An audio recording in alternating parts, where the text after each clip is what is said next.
Olá, voltamos com a nossa leitura do nosso livro bonito, que eu atrasei aí acho que quase uma semana ou mais de uma semana, né? Então vamos lá finalizar a nossa leitura, porque o capítulo 10 foi o primeiro que eu postei, né? Ah, não, ainda tem bastante coisa. Então, hoje a gente vai ler o capítulo 9. O capítulo 9, o título é Controle, controle e mais controle. Aí embaixo ele deixou uma frase de Ronald Reagan, que diz assim: não espere que a solução venha do governo. O governo é o problema. Então, né? Vamos lá. Uma consequência recorrente de todas as ações propositivas é a expansão do controle do governo sobre o indivíduo. A perda da liberdade, da privacidade e de outros direitos fundamentais estão diretamente ligados à criação de novas leis que pretendem controlar todas as condutas humanas. Além de ampliar e interligar os mecanismos de controle, novas legislações e novos organismos são criados para gerir de forma sistemática a vida de todos. A gente acabou de ler lá na leitura bíblica, né, diária, sobre isso, né, sobre as legislações, sobre as leis dos homens. Então, ó, de novo, além de ampliar e interligar os mecanismos de controle, novas legislações e novos organismos são criados para gerir de forma sistemática a vida de todos. Ao criar um direito específico que beneficia alguém, cria-se também uma obrigação a todos os demais. Muito longe de resolver problemas, a experiência demonstra que a maioria das ações propositivas amplia a burocracia, emperra a eficiência e cria novos canais de corrupção.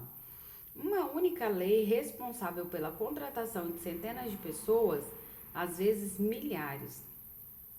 Um exército de burocratas para implantar, fiscalizar, corrigir e fazer valer a nova regra imposta. Outro subtítulo agora, o Leviatã.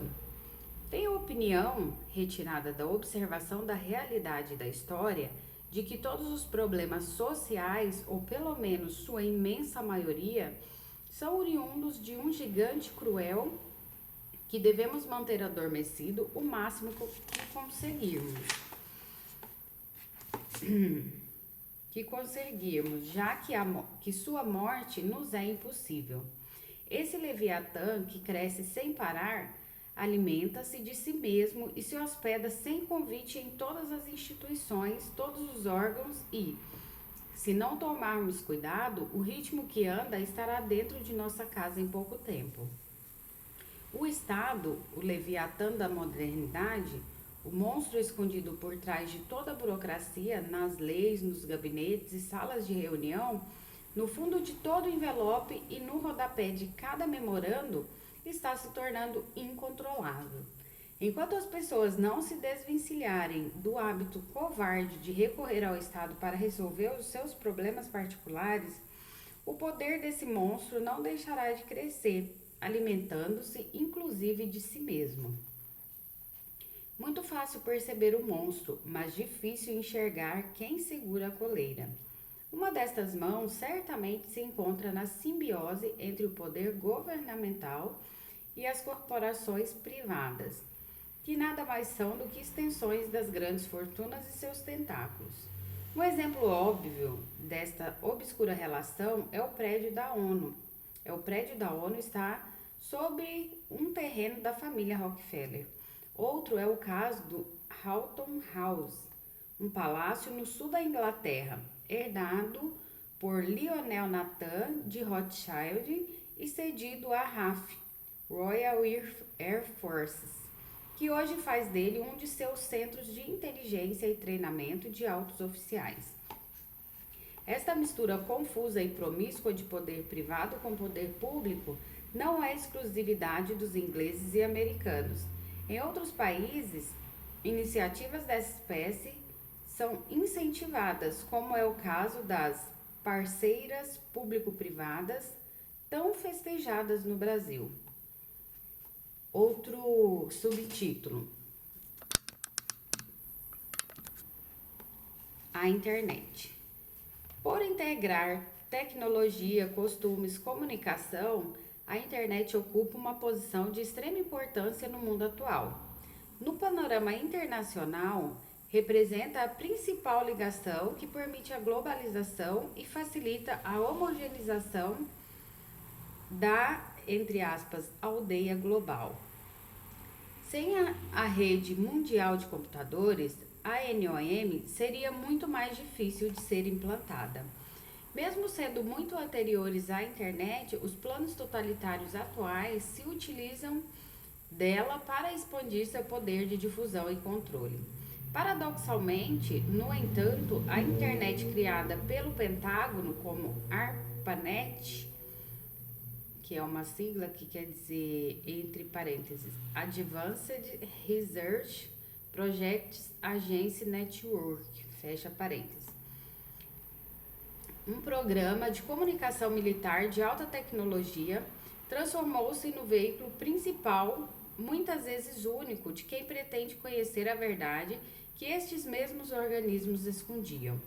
Quando penso que toda e qualquer informação que já circulou na internet desde sua criação pode estar registrada, no entanto, percebo que esse paradoxo pode deixar de existir no futuro próximo. Muitos não acreditam na possibilidade física de armazenamento de toda essa montanha de informação, mas basta que este conteúdo esteja migrando frequentemente para servidores cada vez mais potentes e de maior capacidade para que seja possível a catalogação de todos esses dados, ou ao menos os mais relevantes. Não é impossível. No processo de gravação, o material previamente definido como dispensável pelos algoritmos programados pode ser eliminado. E durante e após a catalogação, os arquivos mais pesados são dispensados, restando apenas os registros que ocupam menos espaços nos servidores. Uma consulta a, entre aspas, busca avançada do Google demonstra que por meio de algoritmos bem organizados é possível estabelecer múltiplas conexões que permitam selecionar algumas dezenas entre bilhões.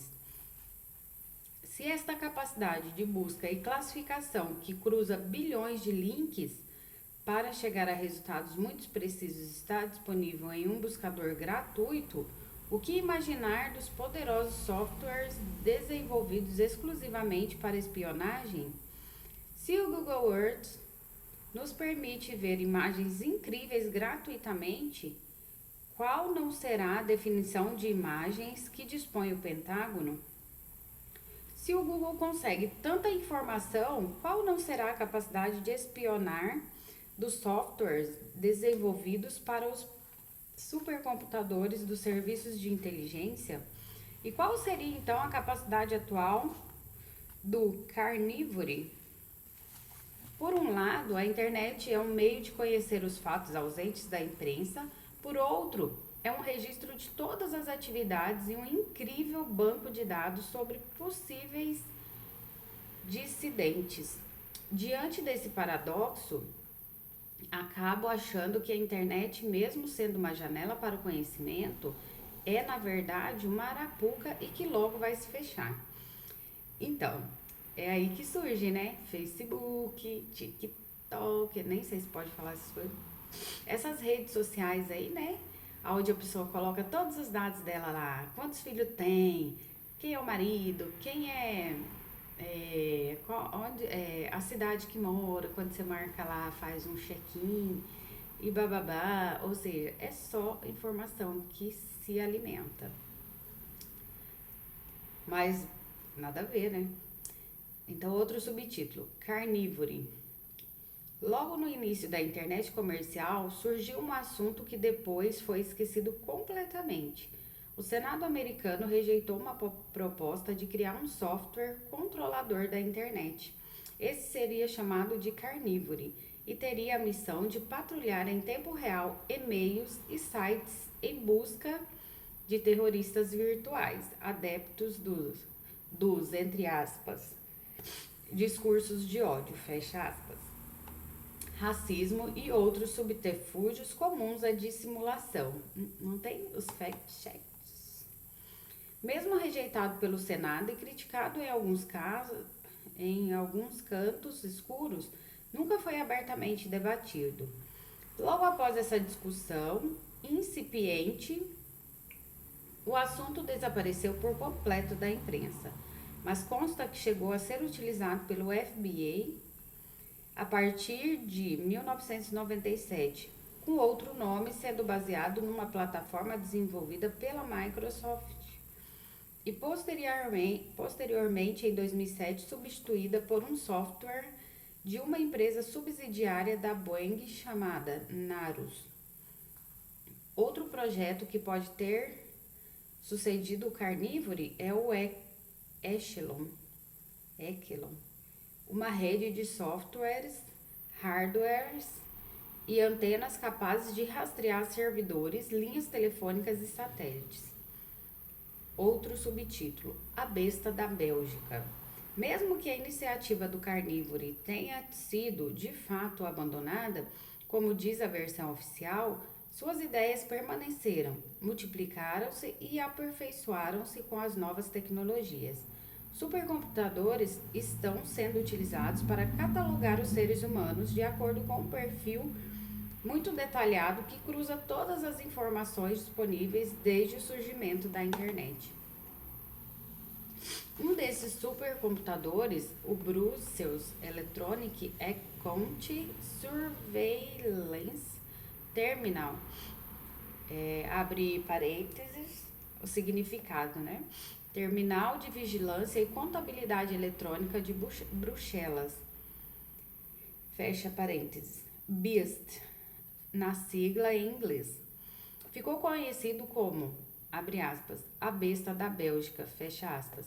Além da relação óbvia entre a sigla e a profecia do Apocalipse sobre a, abre aspas, marca da besta, fecha aspas, esse computador parece ter sido desenvolvido com o intuito de, abre aspas, marcar, fecha aspas, e registrar a população mundial, suas características, seus hábitos.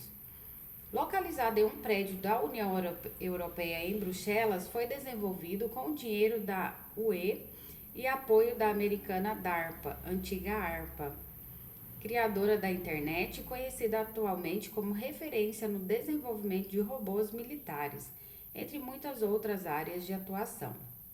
A besta possui dezenas de milhares de processadores e tem a capacidade de catalogar todos os 7 bilhões de habitantes da Terra, dando a cada um deles um número com 18 dígitos e possibilidades de incluir imagens, vídeos, documentos, transações bancárias e histórico de navegação da internet. Então, terminou esse, vamos para outro subtítulo. JF Com 9. A Lockheed Martin, maior fabricante de armas do mundo, uma união da Lockheed Corporation com a Martin Marietta, dois gigantes da indústria bélica, criou o programa JF-COM-9. Pelo pouco que se informa sobre o projeto, trata-se de um software que tem como objetivo mapear todo o globo cruzando informações geográficas e ambientais com o perfil de populações e indivíduos, a fim de obter alguma razoabilidade nas previsões. Não é preciso muito esforço para imaginar o poder que um projeto como esses vai dar a quem controlar estas informações. A Lockheed Martin pertence ao fundo Carlyle, um dos centros financeiros do poder mundial. Lavagem cerebral é outro subtítulo. O senso comum entende como lavagem cerebral um processo quase ritualístico. A maioria das pessoas imagina uma cena obscura e acredita que aquilo tudo seria apenas o delírio de algum personagem de filme B. A lavagem cerebral é algo muito complexo, vem sendo estudada por muitos pesquisadores e deve ter avançado muito desde as origens com os experimentos nos cachorros de Ivan Pavlov. O cientista russo, vencedor do Prêmio Nobel, deu partida em uma das ciências que mais evoluiu no último século. Ao menos é o que se deduz do enorme volume de dinheiro dedicado ao assunto. Como os resultados disponíveis destes estudos são infinitamente menores que o número total de estudos realizados, tudo indica que a maioria destes trabalhos permanece escondida por alguma razão. Mesmo com os poucos livros e artigos científicos que estão disponíveis na internet, é possível imaginar o quanto esta ciência deve ter evoluído. O segredo é sempre proporcional à importância do assunto. Uma rápida pesquisa na internet mostra que os estudos relacionados à persuasão, ao condicionamento e outras técnicas de controle mental tiveram desenvolvimentos que vão além da ciência pura. Experimentos clandestinos eram frequentes antes e depois da Segunda G, e foram desenvolvidos muitos instrumentos e materiais para alguns projetos. Agências de inteligência como MI6, CIA, Mossad e as diversas ramificações da KGB são frequentemente acusadas de utilizar técnicas psicológicas de controle e persuasão. Outro subtítulo: Programa MK-Ultra. Iniciado em 1953, o programa MK-Ultra era um projeto militar secreto e ilegal, controlado pela CIA e chefiado por Sidney Gottlieb, um psiquiatra com profundos conhecimentos de química. Dr. Gottlieb desenvolveu em segredo um experimento de controle mental utilizando substâncias químicas como o LSD e outras drogas alucinógenas, além de condicionamento psicológico.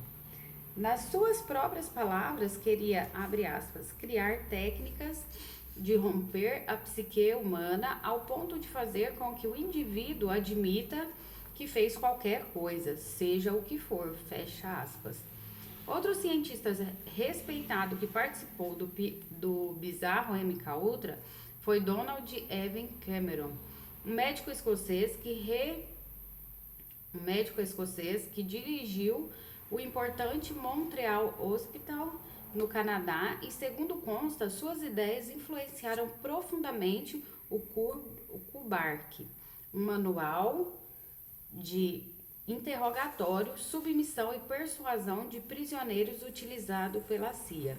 O programa MK-Ultra foi financiado pela Fundação Rockefeller e foi descoberto pelo Congresso americano em 1973. Abre parênteses, Rockefeller Commission, fecha parênteses. E em 1977, o senador Ted Kennedy denunciou mais de 30 universidades e entidades científicas que tinham participado do projeto. Recentemente, a CIA fez um acordo com uma das vítimas do programa, confirmou a existência e garantiu a sua extinção. Sei. Outro subtítulo: Instituto Tavistock. Em 1921 foi criado o Instituto Tavistock de Relações Humanas em Londres. O objetivo declarado era estudar o comportamento humano para fins de saúde pública, tudo para o seu bem, sempre pela saúde. Por isso, contou com o apoio institucional de vários organismos públicos, como universidades, hospitais e secretarias. O apoio financeiro, num primeiro momento, veio do ramo inglês da família Rothschild e, mais tarde, da família americana Rockefeller, que já fazia experiências idênticas do outro lado do Atlântico. Pouco se sabe sobre os métodos reais objetivos, mas parece certo que o Tavistock tenha sido o primeiro laboratório especializado em praticar lavagem cerebral de forma sistemática, com estrutura construída especialmente para este fim. Utilizando materiais sofisticados e seguindo instruções debatidas em reuniões acadêmicas com centenas de psiquiatras, psicólogos e médicos de várias especialidades. O Instituto teve participação ativa no mundo musical, em especial no rock. Na década de 1950 e 1960, contribuiu com dinheiro e prestígio para o surgimento de muitas estrelas do rock inglês, como Beatles e Rolling Stones. Gente, tem tudo a ver. Acho que ontem, na live do Akira, ele falou sobre música, o poder da música, de mexer. Ele sempre fala sobre. é, Como que fala? Aquela também quando mexe com as cores, né? Com o visual. Tudo isso tem um poder de mexer com a gente, de liberar hormônios na gente que funciona, que causa como se fosse o efeito de droga. Então vamos lá. Assim como o programa MK Ultra nos Estados Unidos, que utilizou o festival Woodstock para estudos com substâncias alucinógenas, o Tavistock tinha um profundo interesse pela relação entre música, jovem e drogas. Como também apoiavam a pornografia e a revolução sexual, contida em livros como Eros e Civilização, de Herbert Marcuse. Não é errado dizer que o programa MKUltra da CIA e o Instituto Tavistock foram os verdadeiros criadores do, abre aspas, sexo, drogas e rock and roll. Fecha aspas.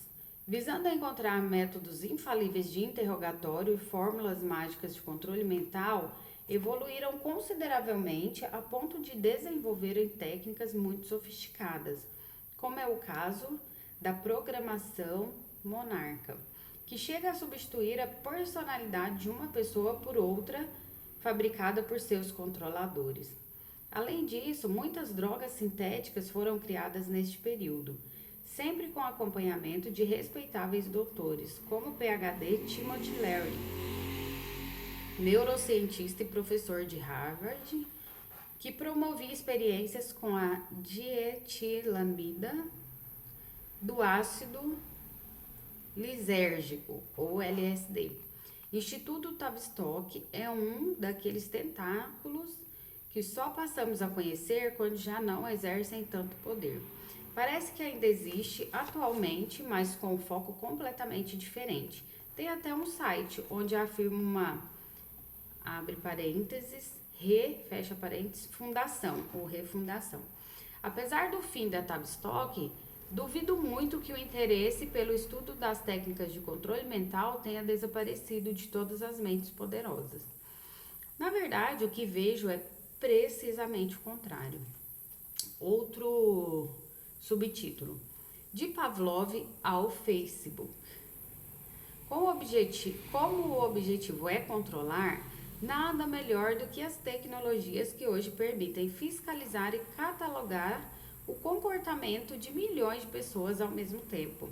A internet trouxe o meio material onde os experimentos de controle puderam avançar e se aperfeiçoar de maneira antes inimaginável. A internet nasceu ARPANET,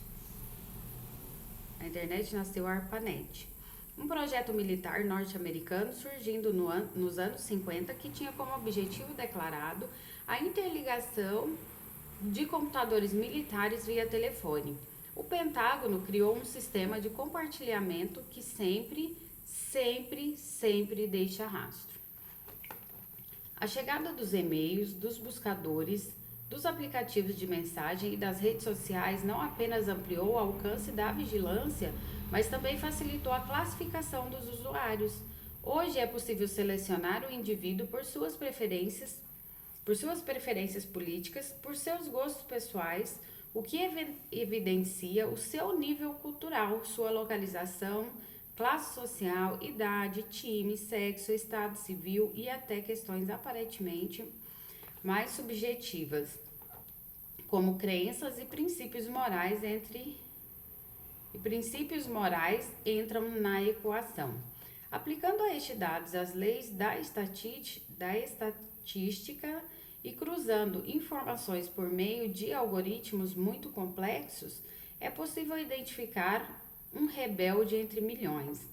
O Big Brother de 1984 tinha a teletela como método de vigilância e doutrinação.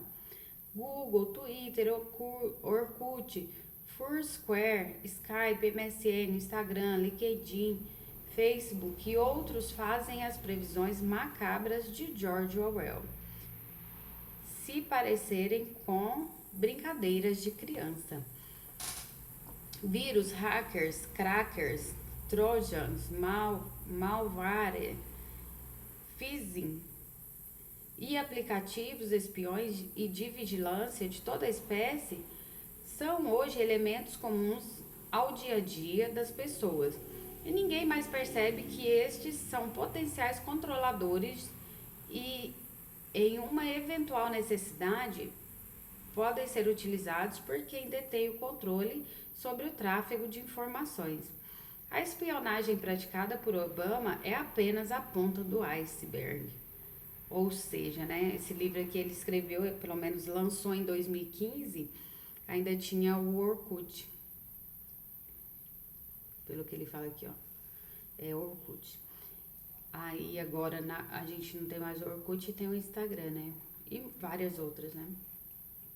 Engraçado que aqui ele não menciona o YouTube. Outro subtítulo, abre aspas, inteligência, fecha aspas, artificial. De fato, não existe nem pode existir uma inteligência deslocada da consciência. Portanto, nesse sentido, inteligência artificial só pode ser usada como figura de linguagem, feita a ressalva.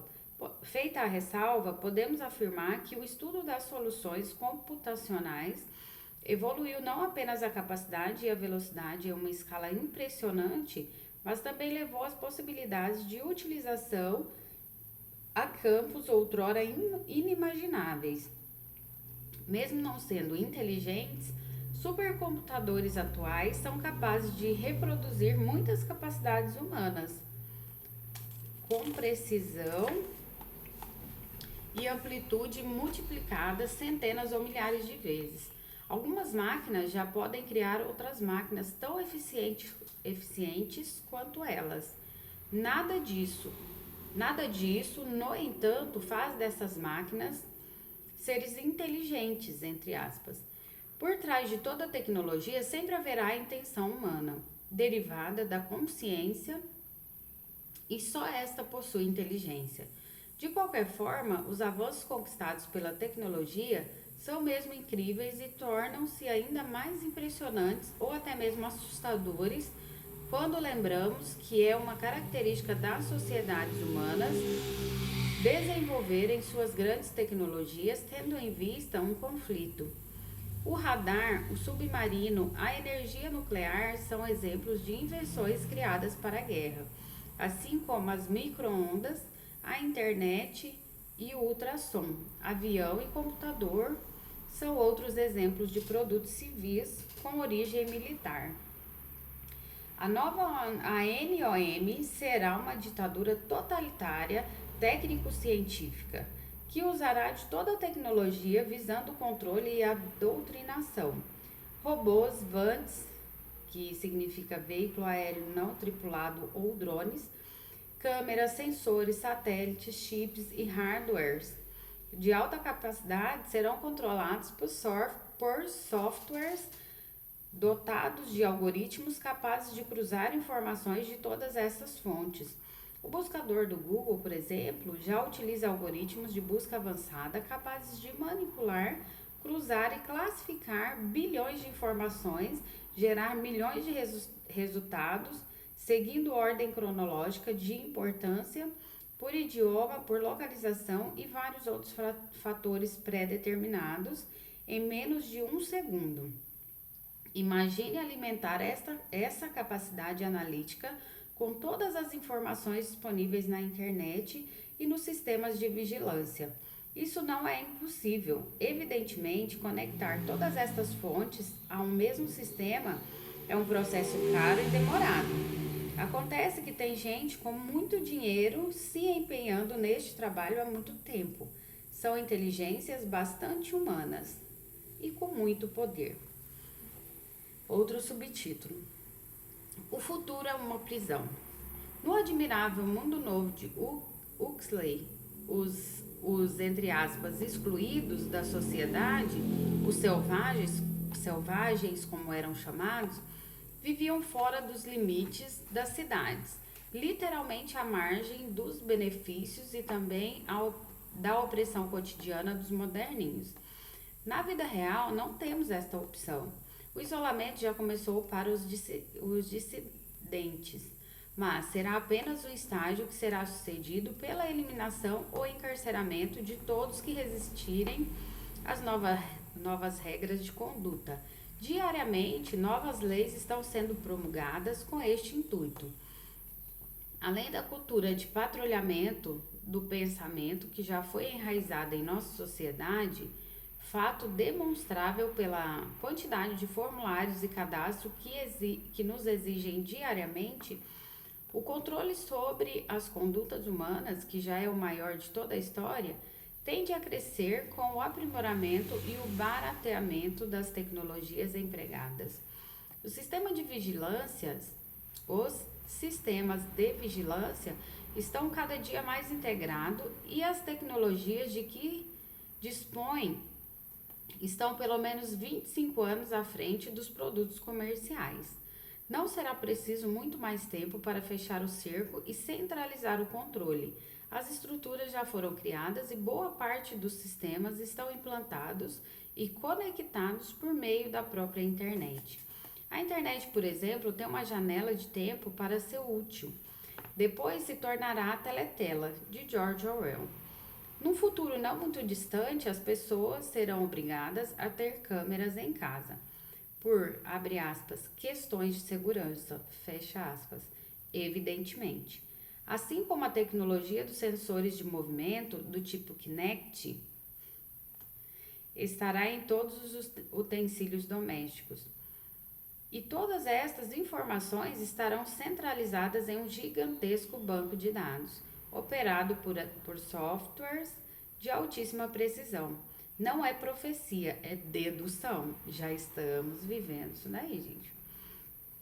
Para escurecer ainda mais o futuro próximo, não podemos nos esquecer da onipresença dos chips de identificação por radiofrequência, RFID, que vem evoluindo desde a segunda G e já estão nas embalagens, nos automóveis, nos soldados, animais de estimação e serão obrigatórios para os americanos que pretendem utilizar o serviço público de saúde. A implantação dos chips começou em 2013. Então, né? Olha isso, os soldados já têm, não sabia.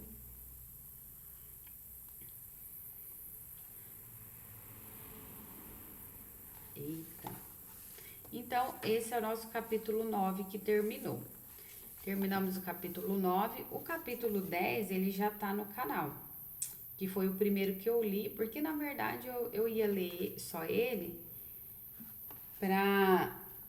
porque o povo fica falando que o que a gente fala é teoria da conspiração. Aí eu falei, eu vou ler o capítulo 10, porque no capítulo 10, o título é assim, ó, são eles que estão dizendo.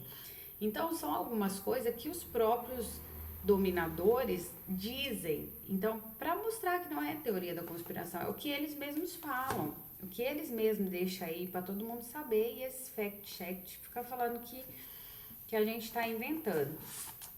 Aí amanhã a gente pode ler aqui, ó, as conclusões, tá? Que ainda faltam as conclusões. Depois tem um que é rapidinho, que chama artigo recomendado. Que aí depois da manhã a gente pode ler esse artigo recomendado e a gente finaliza o livro. Então amanhã a gente lê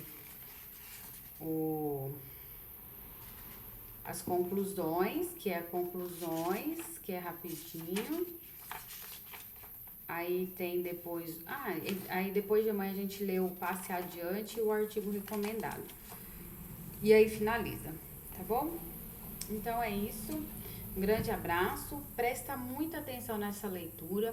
Veja todinha a leitura desse livro, porque dá pra gente saber muita coisa que a gente vive no dia a dia, que quando você lê esse livro vai esclarecendo a sua mente.